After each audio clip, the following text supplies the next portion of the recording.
Bom dia e boa semana a todos. Começamos aí, finalzinho, né, desse mês, entrando já na reta final do nosso bimestre, tá? Espero que todos estejam bem. Bom, nós temos uma aula 37, está lá na página 312, é o nosso esquema, e lá na 179 do livro, o tema é o nazismo. Então, lembrando que na aula anterior nós vimos o fascismo, vimos algumas características, o que ele defende, o que ele nega, o que ele propõe e o surgimento, né, dessa doutrina, ideologia e dessa forma de governo aí que foi o fascismo, de fatio, feixe, né? Agora vamos ver aqui o nazismo. Então nós falamos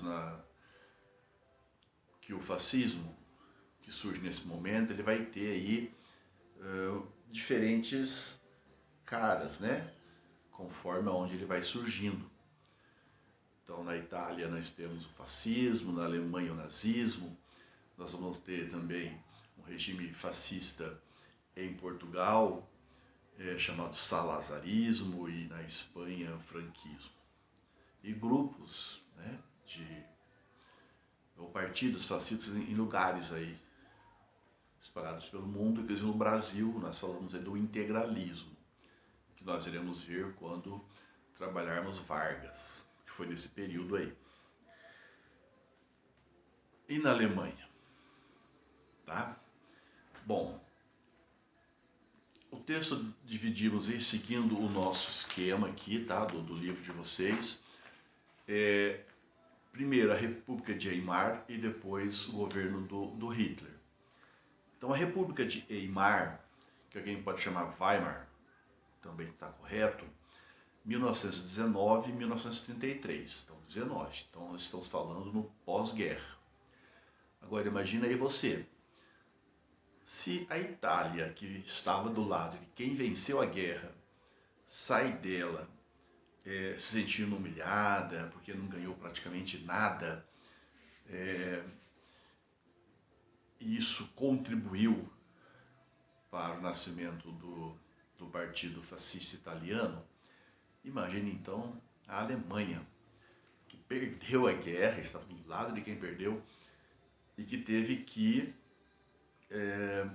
assinar, né, o Tratado de Versalhes, que colocou muitas limitações ao crescimento da Alemanha. Pagar indenizações pesadas aos vencedores, ter um contingente militar bem menor do que aquilo que eles tiveram e gostariam de ter. Então a Alemanha sai dessa Primeira Guerra bastante arrasada, moralmente, politicamente, economicamente, tá? E eles vão proclamar uma república, que é essa chamada República de Weimar ou Weimar. Então, saímos da guerra. Economia, sociedade e política em crise. Se você pegar a parte da economia, tem tudo a ver, como eu acabei de colocar, o Tratado de Versalhes. A Alemanha estava com uma inflação, só para você ter uma ideia, tem textos que mostram até algumas fotos, né, das crianças brincando com dinheiro, o dinheiro sendo jogado fora, carregadas em carrinhos, né? Uma inflação absurda. Imagina uma inflação que discutimos hoje, 5%, 6%, um absurdo. A Alemanha, naquele momento, tinha uma inflação de 30.000%. 30.000% no mês. Impensável. Então, economicamente, aí temos a questão moral. Perdemos a guerra, fomos humilhados, derrotados militarmente, perdemos riquezas, perdemos pessoas e somos culpados por tudo isso. Complicado, tá bom? Depois temos aí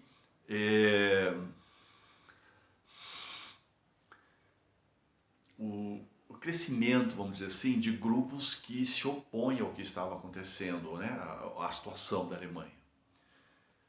Inclusive, antes até da proclamação da República de Weimar, nós temos uma tentativa de revolução na Alemanha. A Revolução Espartaquista foi uma revolução socialista ou comunista, né? Que tentou seguir os moldes lá da Revolução Russa de 17, aqui liderada pela Rosa Luxemburgo. A revolução não deu certo, né? Eles tomaram rapidamente o poder, mas foram logo derrotados. Rosa Luxemburgo foi presa, depois acabou sendo morta. Mas veja, esse espectro do comunismo está presente dentro de uma guerra, ou após uma guerra, imperialista, sendo imperialista uma das fases, o imperialismo uma das fases do capitalismo. Tá bom? A Alemanha era essa República de Weimar que vai ser proclamada. Então, adeus monarquia, nós temos uma república federalista, democrática, liberal e parlamentarista. O parlamentarismo quer dizer que tem lá o presidente e tem o primeiro-ministro, que na Alemanha será chamado de chanceler. Essa é a cara deles aí. Dentro dessa República Alemã, em 1919, vai surgir o Partido Nacional Socialista dos Trabalhadores Alemães. Na verdade, ele primeiro tem o nome de Partido Trabalhista Alemão. É nesse partido, em 1919, que o Hitler vai entrar. Em pouco tempo ele já muda o nome do partido para... ele coloca o Nacional Socialismo no nome. Então, Partido Nacional Socialista dos Trabalhadores Alemães. Entendo aí já a relação, né, o que ele está pretendendo em colocar esse nome.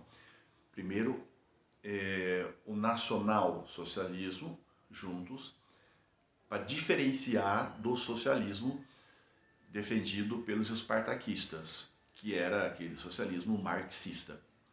Aqui é o nacional-socialismo, já vimos um pouco dessa diferença na aula anterior.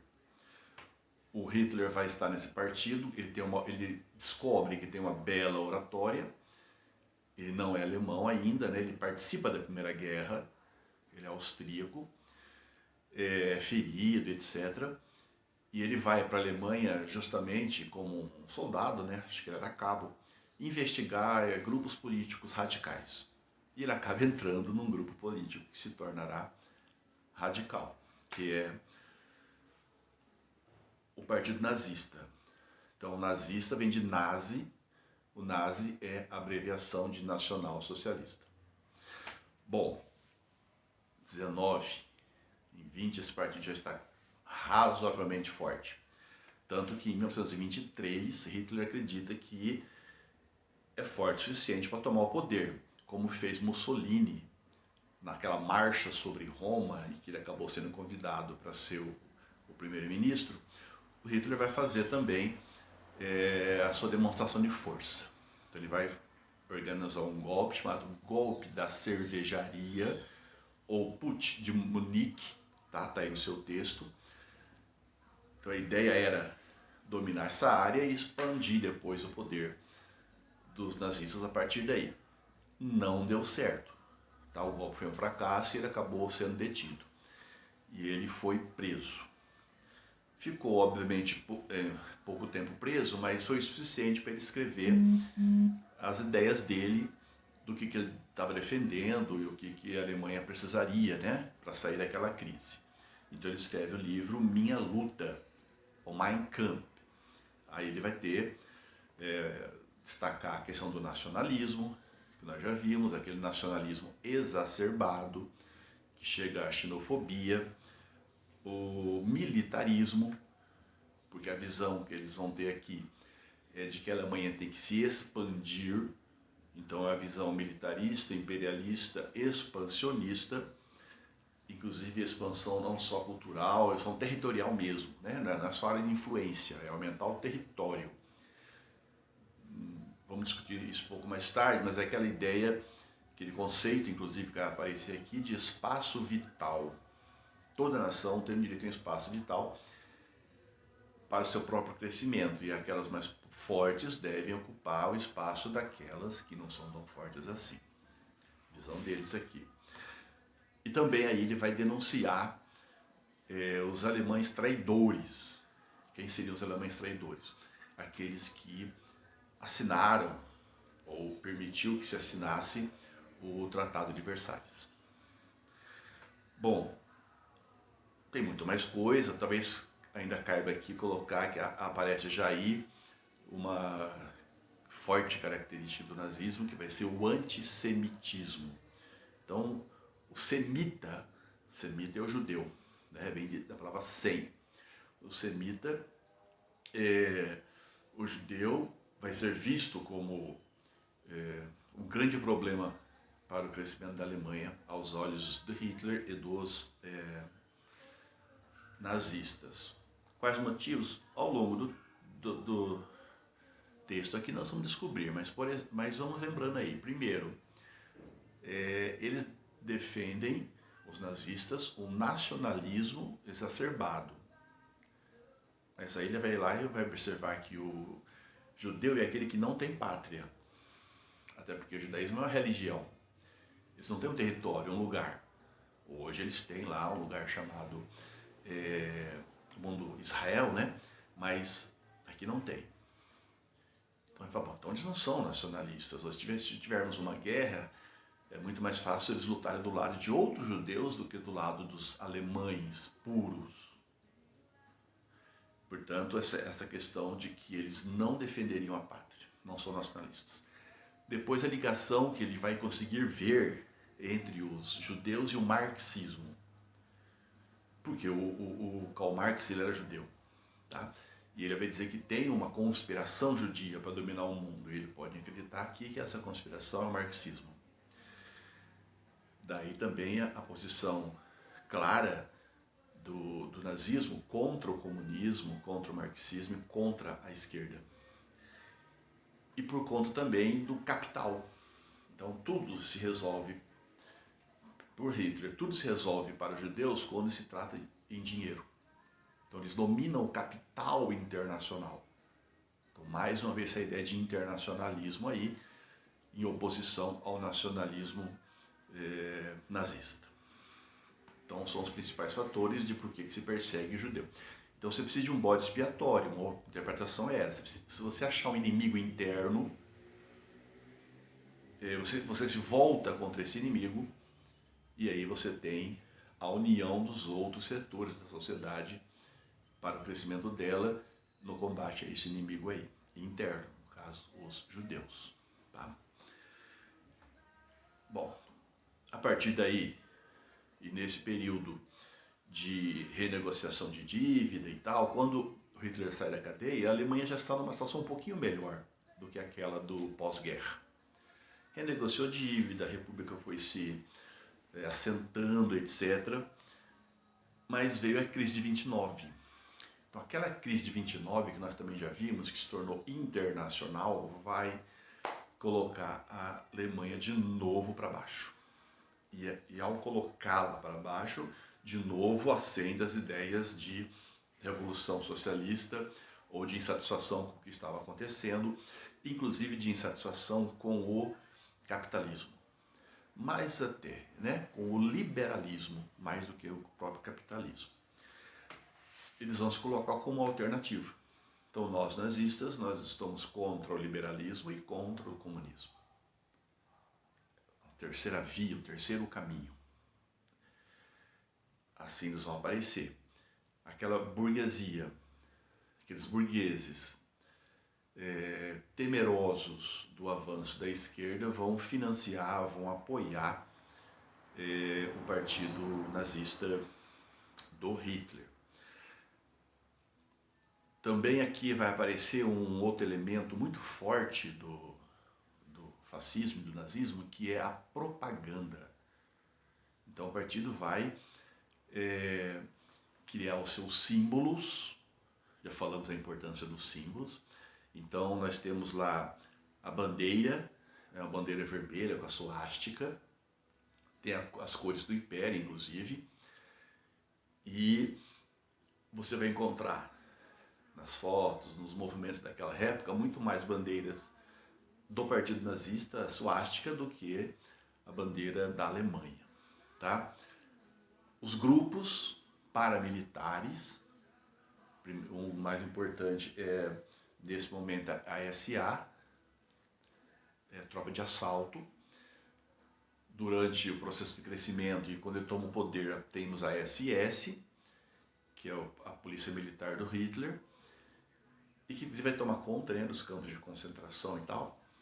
E a Gestapo, uma espécie de polícia secreta, polícia política. Então você tem aqui um forte grupo de repressão. Então eu falei propaganda, que é convencimento, símbolos e repressão. Quem não entende por um jeito, vai entender por outro jeito, tá? Bom, violência e convencimento unidos aí para o crescimento do nazismo. Bom, então tá mais ou menos assim. Aí temos eleições em 32. Hitler inclusive é candidato a presidente. Ele não ganha. Mas o partido nazista tem um número muito grande de votos. Quem vai ganhar é Hindenburg. Na verdade, o presidente eu falei Hindenburg, pode ser também Hindenburgo, que é o mais correto de falar. Ele vai se sentir pressionado pelos votos dos nazistas e pela própria sociedade, inclusive burguesa. Então ele vai convidar o Hitler para ser o chanceler, no caso o primeiro-ministro. Então veja, houve lá uma tentativa de golpe, agora mais não. Agora era dentro do que permitia a lei, tá? Eleição 32, Hitler vai tomar posse como chanceler em 33, logo no começo do ano, tá? O que mais? Bom, primeira coisa que ele faz, quando a gente fala primeira coisa, não quer dizer que é exatamente a primeira, né? A primeira coisa significativa que ele faz. Já em 33, ele entrou em janeiro, né, em fevereiro, há um incêndio no Reichstag, né? Ou seja, o Reichstag aqui é o parlamento. Colocaram fogo no parlamento, literalmente, incendiaram. Hitler vai dizer que foram os comunistas. Mesmo sem prova nenhuma, é o que vai pegar. Então aqueles deputados, aqueles parlamentares que eram comunistas, mais de 80, são caçados. Simplesmente dessa forma. E aqueles que eram oposição também vão ser perseguidos. Então a ideia aqui é, a partir do comunismo, perseguir todos aqueles que são oposição. Mais uma vez, basta você ser contra para ser chamado de ser comunista. Nesse caso aqui não havia prova nenhuma. A maior parte da historiografia fala, inclusive, que foi o próprio Hitler que mandou colocar fogo para se livrar, né, dos opositores. Em 34, o Hindenburg morre, presidente, e ele assume, Hitler, então, as duas funções, de chanceler e de presidente. Já é uma ditadura. Inclusive, em 34, ele vai receber a autorização de eliminar, dissolver e até prender, né, todos aqueles que não são nazistas, não, grupos que são opositores ao nazismo, legalmente falando. Vai abolir o pluripartidarismo. Então acabaram-se todos os partidos. Igual na Itália. Na Itália acabou com todos os partidos, menos o partido fascista. Aqui acaba-se com todos os partidos, menos o partido nazista. Só eles ali. Ora o perigo então. Então, quando criticamos um número muito grande de partidos, estamos certos. Pensa no Brasil. Pelo amor de Deus, quanto partido que tem. Mas o oposto pode ser pior. Um partido só, então não é partido, né? Partido já diz. Parte. Ou seja, parte da sociedade se identifica com aquele grupo, com aquelas ideias, com aquele projeto. Aqui não tem nada de parte, aqui é uno. mais na frente ele vai dizer, né? Um povo, um império, um Führer. Dentro daqui nós temos o que mais de significativo. Já coloquei da ideia de expansão. Então Hitler ele quer criar, está criando agora, né? Agora que ele tem o poder, o terceiro Reich. Reich é império. Então o terceiro império alemão. Esse terceiro império vai começar então quando ele assume, em 33, e vai até quando ele é deposto, quando ele morre, né? Final da guerra, em 45. E essa expansão que ele vai fazendo, quando virmos a Segunda Guerra vamos ver isso, está dentro do plano, que nós chamamos lá de espaço vital. Dentro do que ele vai construindo aí, né? Além da pluripartidarismo que acaba. As leis antissemitas, ou leis segregacionistas. Aqui aparece a lei de Nuremberg, que são feitas em 35. Então vai segregando os judeus, né? Vão ficando só num canto. Não são só judeus, vamos ver depois que tem um grupo maior aí de perseguidos, né? Deficientes, porque ele falava em raça pura, raça superior, os arianos. Então quem tinha deficiência não se enquadrava. Negros, homossexuais, ciganos, alguns grupos religiosos, testemunhas de Jeová e etc. Tá? Todos eles, de alguma forma, perseguidos aqui. Com relação aos judeus, então, terão leis que vão proibir, por exemplo, o casamento, né, de um alemão puro, que seja alemão, com uma judia. Então ela vai recomendar na lei que você não deve ter uma empregada até tal idade que fosse judia. Ou que os judeus não poderiam utilizar as cores da Alemanha, da bandeira da Alemanha. Então já deixando bem claro para o mundo o que estava acontecendo lá. E bastante claro para os alemães, obviamente. Bom, há quem diga, inclusive, que o Hitler ele era... se ele fosse seguir a própria lei, ele talvez também tivesse sido preso, porque há indícios, né, de que o avô dele também fosse judeu. A avó era empregada doméstica, que trabalhava numa casa, né, de um judeu. E Hitler teria sido fruto desse caso, vamos dizer assim, né? Mas na biografia dele isso aparece como possibilidade. Então nós temos o que mais aqui? A predominância disso tudo não se dá só pela violência e pelo convencimento, né? Só pelo mundo da política e da ideologia. Inclusive o destaque da propaganda é importante porque ele vai criar um ministério da propaganda. Goebbels vai ser o grande nazista responsável por isso, né? Então vai fazer propaganda nazista no rádio, na TV, no cinema. A cineasta do Hitler, ela é estudada até hoje para aqueles que fazem cinema, né? Tem um filme muito legal para entender, né? Um pouco do nazismo.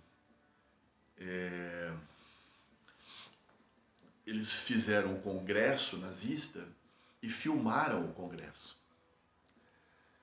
E transformaram isso tudo num filme. E colocam jovens lá, todos assim, felizes por estarem ali.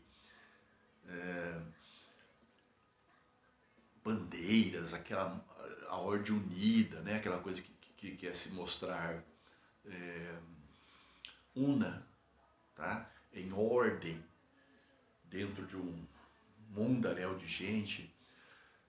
Então, esse filme chama Triunfo da Vontade, né? Até podemos ver algumas partes em algum momento. Então, a ideia aqui. Outro é a preocupação com a juventude. Então, vai se formar aí a juventude hitlerista, que inclusive vai ganhar, vai usar uma farda, em dado momento todos vão ter que de alguma forma passar por essa juventude hitlerista, e esses jovens vão ser os mais radicais defensores do Hitler. Alguns discursos do Hitler são diretamente ligados aos jovens, vale a pena também ler sobre isso. Tem um filme bastante interessante chamado Garotos do Swing, ou Swing Kids, ou Garotos Rebeldes. Tem vários nomes da mesma coisa, né? Que mostra um pouco um grupo de jovens que gostam de música, e eles gostam de jazz, eles gostam de blues, gostam de músicas assim, que são proibidas lá na Alemanha. Só vale a música tradicional, nacional alemã. Mas eles pegam, né, de contrabando, discos e tal, formam até bailes, né, todos clandestinos. Então eles mostram uma resistência. Mas mostram também que dentro desse grupo de jovens começam a aparecer um ou outro que vai para a juventude hitlerista, porque tem que ir. E começa a aparecer, assim, mudanças de comportamento. Muito legal o filme, vale a pena vocês assistirem em algum momento aí, tá? Me parece que é isso. Agora nós temos aquela parte final. Calma, tem a questão para resolver e tem ainda o finalzinho. Que ele chama aí do totalitarismo. Então, o nazismo, o fascismo, são regimes totalitários, assim como é considerado também o regime totalitário o stalinismo. Não é o comunismo ou o socialismo, mas o stalinismo, que era o governo de Stalin na União Soviética, também totalitário, de esquerda. E aqui um totalitário de direita, tem também. Então as principais características estão aqui, ó. Identificação entre Estado e partido. Então veja que numa democracia, o grupo que ganha, ou aquela pessoa que ganha, ele é de um partido. Mas depois ele tem que governar para a sociedade como um todo. Dentro da democracia, mas é assim que deveria funcionar, né? Mesmo que ele siga aquele projeto original partidário. Aqui não. Aqui o partido toma conta, é como se ele representasse os ideais de toda a sociedade. E vai abranger todos os aspectos dela, não só o aspecto político. Então o Estado e o partido, uma coisa só. A legitimação por meio da história. Então Hitler falava, tivemos o primeiro Reich, o segundo Reich, temos agora o terceiro Reich que nós vamos construir, temos uma origem que é um povo ariano superior, tá? O Mussolini falava isso com relação ao Império Romano. A ditadura política exercida pessoalmente. Não é como a ditadura do Brasil, por exemplo, que nós tivemos vários presidentes aí diferentes, né, os militares. Era uma ditadura, mas não era personalizada como essa aqui. É uma pessoa. O Estado é identificado na figura do Führer, do líder, que tem que ser forte, tem que impor. Ele vai ser autoritário, mas também deve ser carismático, deve falar bem, deve convencer.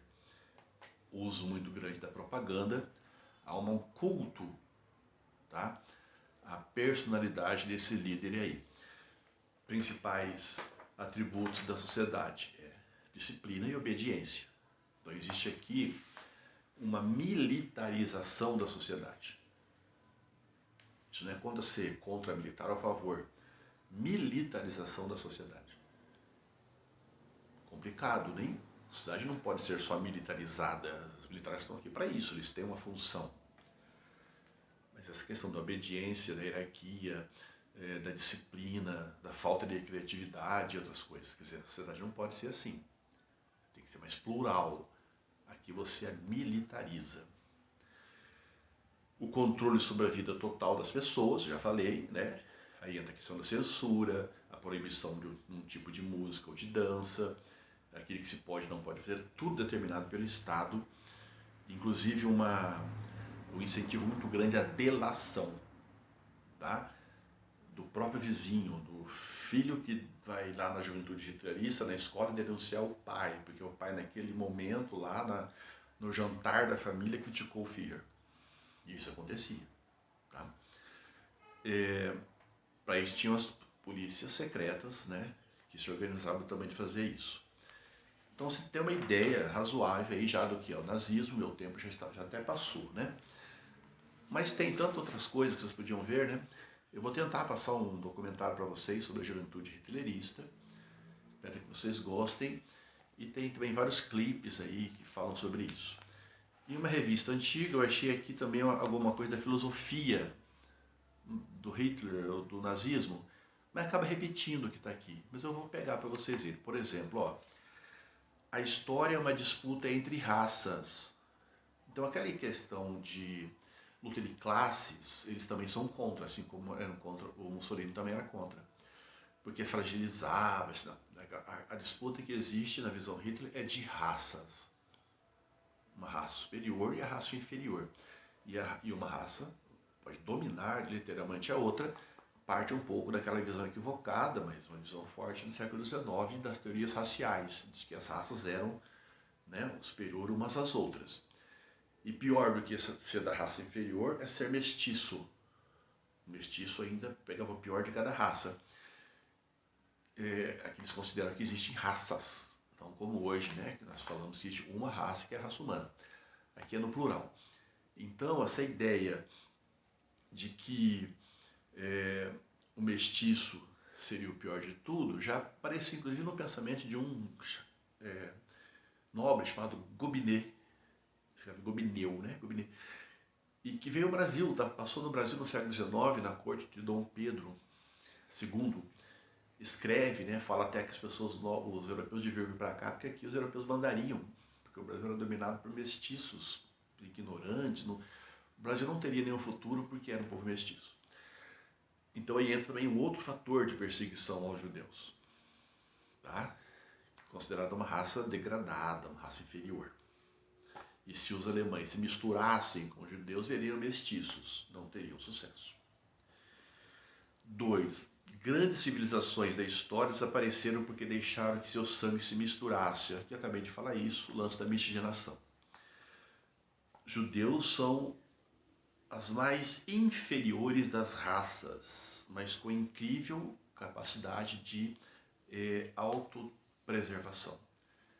Eles passavam filmes, né, para os jovens mostrando os judeus como se fossem pragas, como se fossem ratos, parasitas, é o que eles falavam aqui. Então, essa perseguição clara ao judaísmo e a esse capital internacional representado pelos judeus. Porém, o comunismo, ou o marxismo, é uma estratégia judaica para dominar ou conquistar o mundo. Com eles, os judeus destruiriam a Rússia, destruíram a Rússia e iriam destruir o resto. Então, essa ideia do marxismo como prática judia, já expliquei para vocês. Então, tá aí. Mas tem outro detalhe, quer dizer, o marxismo ou o comunismo pregava a igualdade entre as pessoas. E não é uma igualdade só jurídica, como o mundo liberal, é uma igualdade econômica e social. Então essa ideia de que devemos ser iguais também na questão social e econômica, isso é um absurdo na visão do nacionalismo socialista do Hitler. Eles prezavam já a diferença de raças. Eles criaram o corporativismo, a ideia de que cada um tem uma função na sociedade. Então não somos todos iguais. E nem deveríamos ser.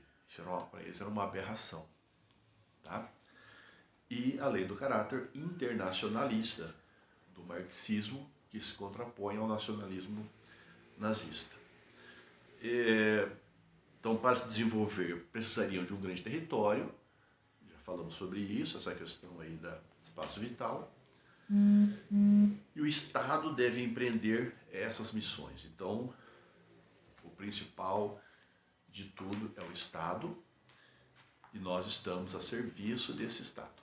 Estado acima das pessoas. Bom, tem mais coisa, mas por enquanto tá bom. Vamos aqui terminando com a atividade que tem aí. Observe que é uma atividade discursiva, mas tem aí um desenho, uma charge, com uma faixa escrito Reich, então terceiro Reich, e lá em cima uma caricatura do Hitler, né? Já está bem gordinho aqui, tá bom? Com a mão lá para cima, a bandeira suástica, lá em cima também, uma faca escondida numa mão e um balde ali tal, sangue, e gado, né? O povo tratado como gado com a mão estendida. Qualquer semelhança não é coincidência.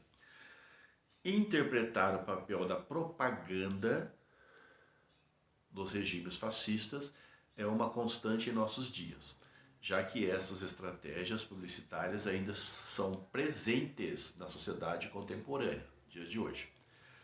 A respeito da campanha nazista, leia o que escreveu Auxílio Enharo. Auxílio Enharo, inclusive, escreve significa nazismo, motivo da vontade. Eu fiz um curso com ele, inclusive, sobre esse tema. Olha o que ele coloca aqui. Hitler considerava que a propaganda sempre deveria ser popular, dirigida às massas, desenvolvida de modo a levar em conta o nível de compreensão dos mais baixos. As grandes massas, dizia ele, têm uma capacidade de recepção muito limitada, uma inteligência modesta, uma memória fraca. Então veja a importância da propaganda, das fake news, das mentiras, daquilo que vai se repetindo. As pessoas que não têm capacidade muito de fazer a reflexão vão aceitando isso tudo aí.